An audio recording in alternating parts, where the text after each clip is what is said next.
네, 안녕하세요. 시와여관에서 군사 통역 강의하는 강준호 강사입니다. 오늘은 최근 이스라엘 상황을 놓고 정리를 해볼까 합니다. 화면 같이 옮겨 보시겠습니다. 이스라엘의 네타냐후 총리가 이제 어떤 회의를 주재하고 있는 모습이죠. 음, 지금 단계적인 합의, 시스파이어라고 이제 정전을 놓고 단계적으로 계속해서 협상을 벌이고 추진하고 하는 상황에 있죠. 정리 이제 해보시면서 저희 블로그에 방문하시면 사용했던 원문집은 다시 보실 수 있습니다. 자, 그러면 제목 보실까요? 다시. 어, 이란, 이란은 그 네타냐후의 세법에 따른 그 보복 임무로 인해서 그 휘청거리는 상태에 있게 되었습니다. 자, 어, 이 보복이라는 말에 이 리벤지라는 말이 있고 또 정식으로 이제 리벤지는 좀 사적인 느낌을 많이 내줄 때 쓰는 말이고요, 원래. 한국에서 이제 북한에 대해서 응징과 보복을 논하는 그런 대목이 많이 있죠.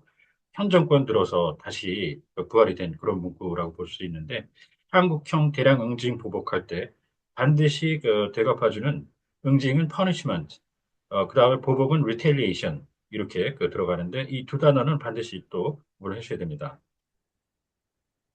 이들은 이스라엘의 취약, 이- 약함, 취약성에 대해서 과시를 했지만 어, 순항탄이 최초로 토요일 오전 2시, 새벽 2시, 2월 2시 15분 이후 조금 지난 시간에 최초 타격을 했을 때 이란 측은 완전히 무방비 상태였습니다. 무방비 상태처럼 보였습니다. 자, 이렇게 해서 기본적으로 이제 일반적인 표현을 써봤는데 지금 여기서는 그 군사 공격을 얘기를 하는 거죠. 그러면 prepare 이런 말, ready 같은 말들이 들어가면 기본적으로 태세 쪽으로 이제 돌려주시면 더 좋습니다. 태세를 전혀 구비하지 못했던. 자, 그리고 순항탄이라고 해서 이 자체 추진력을 가지고 날아가게 되는 주로 저공 비행에 이제 적합한 용도로 쓰인다고 해요. 이 순항탄이 있고 이거와 같이 대등하게 많이 쓰이는 게 탄도탄이 있죠. ballistic missile 이렇게 돼 있어서 이 탄도탄은 일정한 궤도를 비행해서 어, 주로 이제 대기권을 초과했다가 나갔다가 다시 대기권에 재진입하면서 이제 타격을 가하도록 특정 궤도를 향하게 설계를 합니다. 두 가지를 같이 정리를 해 주시고요. 어, 이 정권이 항공기를 긴급 출격시켜 이스라엘의 맹공을 저지하고자 노력했을 당시 이스라엘은 구식 방공 체계를 동원을 했는데 이는 이에 이는 불과 수분 전에 이란 수도 테헤란 주변에 연기 기둥이 솟아오른 후였습니다. 자, 스크램블은 이제 출동하도록 공격을 위해서 출동하도록 하는 출격이란 말과 기본적으로 구분을 해주셔야 돼요. 이거는 긴급 발진이라고 하는데요. 그래서 긴급 발진시키는데 일반적으로 발진이라고 하면 엔진 가동시켜서 날리는 겁니다. 그럴 때 이 런치를 쓰죠. 발진이 되고요. 이걸 긴급하게, urgent하게 하는 게 이 스크램블이라고 해서 이제 긴급 발진. 이 출격은 sortie라는 말을 씁니다. S-O-R-T-I. 그래서 go on a sortie, fly a sortie 이렇게 표현을 하고 sortie라는 말은 항공기뿐만 아니라 다른 데에도 적용해서 쓸 수 있는 말입니다. 자, 그리고 노후화죠. 좀 오래됐다는 구식이라는 말 여기서는 outdated인데 어, 노후화는 상태가 허름하고 너덜너덜해지 좋지 않은 그런 상태예요. 그래서 꼭 구식이 아니더라도 이 노후화가 될 수 있다고 보죠. 관리를 잘 하지 않거나 마구 타고 자동차 같은 것들 그러면 이 노후화는 그 dilapidation이라고 하고요. 좀 쉬운 그 묘사적 표현으로는 worn out 이런 표현을 갈 수가 있고요. dilapidation. 자, 구식이 이제 쉽게는 old 이런 것도 쓸 수가 있고 이 단어가 있는데 정식으로 이제 군용 체계라든가 그러시길 때는 legacy라는 말을 추천합니다. 그 단어를 씁니다. legacy 시스템, 구식 체계.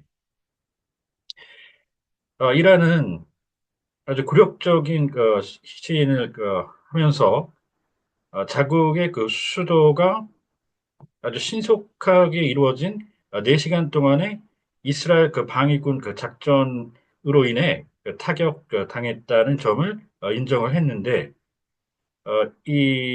이로 인해서 핵심 핵 및 석유 표적 목표물이 어, 이스라엘에 의해서 간과된 측면이 있었는데 이 당시 이스라엘은 미국으로부터 중동에서 벌어지고 있는 전쟁이 고조되는 상황을 피하라는 압박을 받았습니다. 그렇게 해서 이쪽을 보고도 못 본 채 그런 식으로 좀 전쟁의 수위를 조절을 했던 것 같아요. 미국의 압박을 받다 보니까 그런 상황이 이제 묘사. 자, 그다음에 IDF 오퍼레이션은 여기서 이제 작전이겠죠. 군사 작전 타격을 했으니까. 근데 이게 그 기계류 같은 거에 운용이라는 말로도 쓰이죠. 그래서 이걸 오퍼레이션이 나오면 크게 군사 쪽으로는 일단 작전이나 운용 두 개를 구분해 줘야 되고요. 운용이란 말을 미군에서는 employment라는 말을 또 씁니다. 다른 데에서 비군사 명단에서는 사용을 하지 않죠. 그렇게는 employment 이렇게 하시고요. 지금 여기서는 the 중동 conflict 이렇게 했으니까 지금 이 conflict는 전쟁부터 뭐 이런 밑에 보이는 이런저런 단어들로 해석이 정말 해석의 범위가 넓습니다. 그래서 여기 the Korean conflict, the 한국전 6.25 전쟁을 나타낼 때도 미국 원어민들이 이 단어를 많이 쓰는데 지금 여기서는 전쟁이라고 볼 수가 있겠고요. 이 맥락 속에서 자, 이런 밑에 유사 어휘들 쭉 보시죠. 유사하게 정리해 주셔서 주의하셔야 되는 반목, 서로 미워하고 시기하고 질투하고 뭐 이런 거죠. 반목, feud, 그다음 갈등, 사드 갈등이라고 한국의 사드 시스템 그 미사일 유격 체계 들여올 때도 이런 갈등이 있다 그랬을 때 등장했었습니다. That discord, 분쟁, 법적으로 정식으로 다투는 dispute, 충돌은 클래시나 크래시, 콜리전 그것도 상황에 잘 또 맞춰서 쓰셔야 됩니다. 이 수주간에 걸친 그 관측과 어, 유출 그리고 이란의 대리 세력을 상대로 한 국경에서의 격전이 있은 후에 이스라엘은 마침내 어, 이 이란의 미사일 일제 사격에 맞선 보복을 지난달 마침내 감행했습니다. 네. 자, 여기에서는 이제 리키라고 하면 어떤 석유라든가 뭐 그런 것들이 이제 새나가면 누출이라고 하고 가스 같은 걸 새면 지금 여기서는 정보 오류 같죠? 지금 관측이라는 말이 나오고 앞뒤로는 조합이 되니까 유출이라고 정보 유출할 때 쓰는 그렇게 정리를 한 케이스고요. 회개의 날이라는 암호명이 붙은 이 임무가 완수되었다고 이스라엘은 선포를 했는데 그에 앞서 전략적인 그 군사 표적을 이 이슬람 공화국 즉 이란 전역에 걸쳐 이러한 표적들에 대해 폭격을 감행해서 이란의 여러 도시에서 공포감을 유발시켰는데요. 그 당시 전투기가 귀국할 그 때즈음에 그런 상황이 전개되었습니다. 어, 이 바밍은 이제 폭탄을 갖다 위해서 투하는 그런 게 있고, 그다음에 테러리스트 바밍 이러면 일반적으로는 그 자폭조기를 했다든가 차량에다 폭탄을 설치를 시켜서 폭발시킨다든가 이런 그 폭탄 공격 그 두 가지 종류가 있죠. 잘 모르면 일단 폭탄 공격적으로 가는 게 무난할 텐데 이 팩트상 이스라엘이 항공기를 동원해서 위에서 투하를 했어요. 그래서 폭격이라고 알 수 있으면 그렇게 해주면 되는데 이걸 그래서 헷갈리니까 지금 밑에 보시면은 aerial bombing 이렇게 나오죠. 공중에서 그 바밍을 하면 이건 100% 폭격이죠.